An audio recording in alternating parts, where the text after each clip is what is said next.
think your governor is going to help you? I'll be honest. If you believe that your governor or a politician is going to get you out of this, remember, he's the one who passed the law. Oh, nah. Hold on, moment of silence, bro.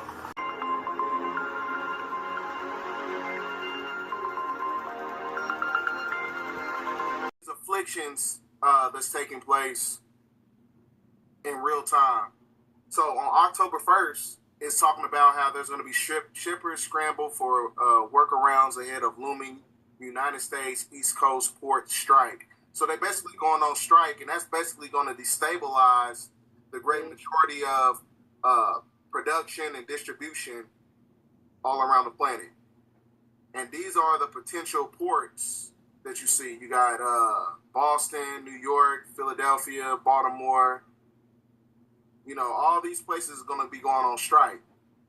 So I'm going to show you a video for a second.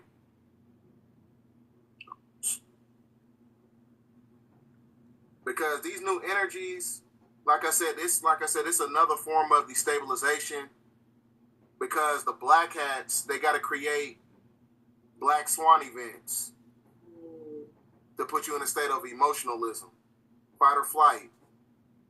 On strike. The strike is set for October 1st, so you better share this with everyone. Because if our ports close, everything we depend on closes with it. Let's talk about what would happen within the month of October. On day one, international fuel shipments are the first to feel the impact. Crude oil tankers stuck offshore means no new fuel entering refineries. By the end of the day, concerns spread across industries as gas stations, trucking companies, and airlines brace for immediate shortages.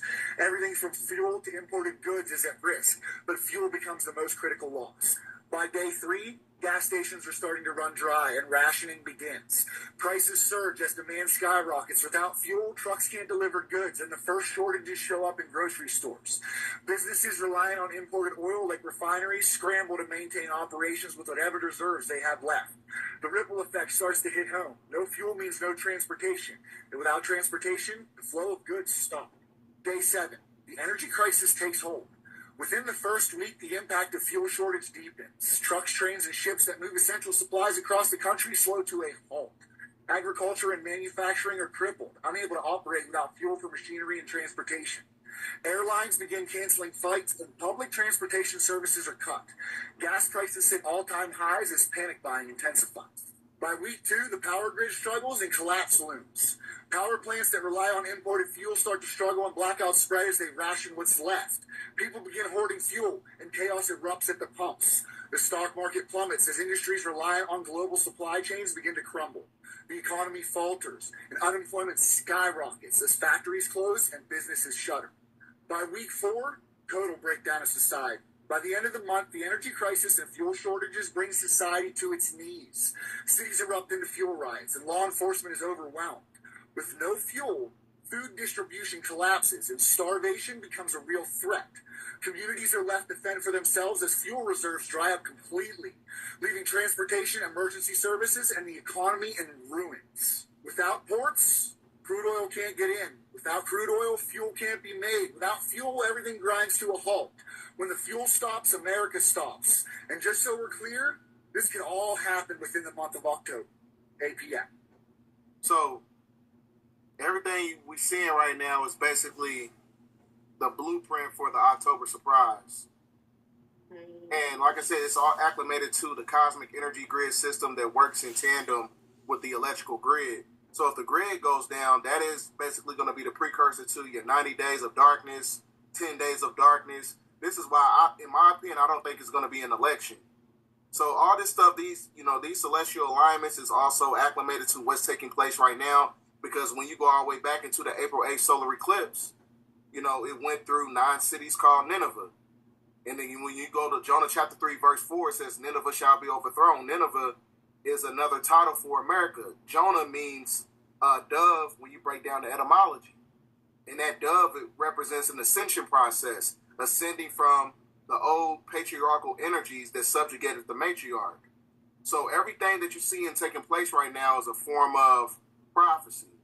Then you also got Donald Trump. He's talking about, the economic crisis. So my specific question is, would you strengthen or modify any of these economic sanctions programs, particularly Russia, including the pipeline you mentioned? Well, it's a great question. The problem with what we have with sanctions, and I was a user of sanctions, but I put them on and take them off as quickly as possible because ultimately it kills your dollar and it kills everything the dollar represents, and we have to continue to have that be the world currency. I think it's important. I think it would be losing a war if we lost the dollar as the world currency. I think that would be the equivalent of losing a war. That would make us a third world country, and we can't let it happen. So I use sanctions very powerfully against countries that deserve it, and then I take them off. Because look, you're losing Iran, you're losing Russia. China is out there trying to get their currency to be the dominant currency, as you know better than anybody. All of these things are happening. You're losing so many countries because there's so much conflict with all of these countries that you're going to lose that, and we can't lose that. So I want to use sanctions as little as possible. Then we also just had 159 countries drop the American dollar. So, and then, all throughout ancient history, I think it was 182, and they all failed. And they all failed due to the falling of certain ancient civilizations. So that's why, the Greeks and the Romans, they always said, they propagated the ideology that it was a bad omen because they knew that their time was up. So all these solar eclipses it's all acclimated to the transitional shift of the economic infrastructure, the financial infrastructure, the geopolitical aspect of it. It affects the ecology of the planet. Everything has to go back into its original state by the laws of Ma'at. Everything has to go back into balance. Right. What do you have to say about those two videos? So to add on to what you just said, right? Like how the money is going to change the economy. The economy, right? Like it deals with Venus. Like Libra is synchronized with Venus. Venus is synchronized with relationships, money, wealth, passions, pleasure. Now, listen, the fact that this Libra new moon is also going to be an eclipse. Eclipse is talking about eclipsing what? Eclipsing the idea of money, eclipsing our relationship to money. So those who, let's say people who just been living for money, we've heard like in several, history repeats itself. If you don't know your history, you're going to be doomed to repeat it. Right. And if we look at the history of America, right, like every so and so years, like there's an economic shift, but it's been building up to what's happening now.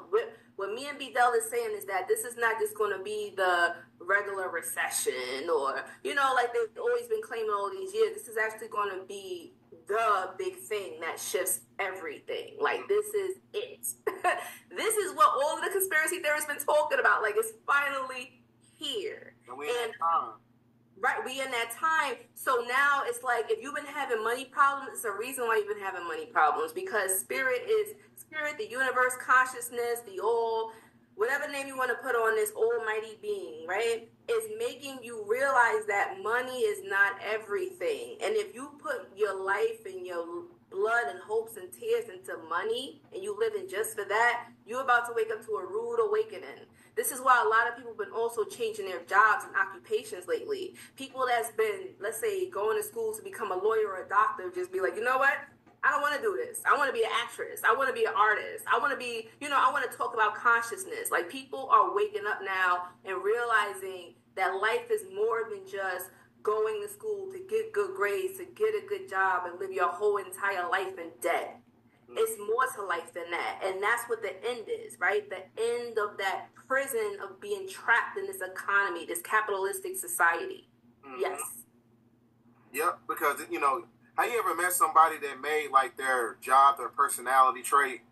Like people with high-paying jobs. So if you're one of those people, if your job is your personality trait because you make $200,000 a year, you got to understand something. When we go through these transitional shifts, everything basically shuts down. Mm. It's a form of destabilization. So what is your purpose if you're not making that amount of money because your job don't exist no more? Because people telling you before, it's going to cause a destabilization within the factions of the trucking industry, and there's going to be a trickle-down effect that's going to take place.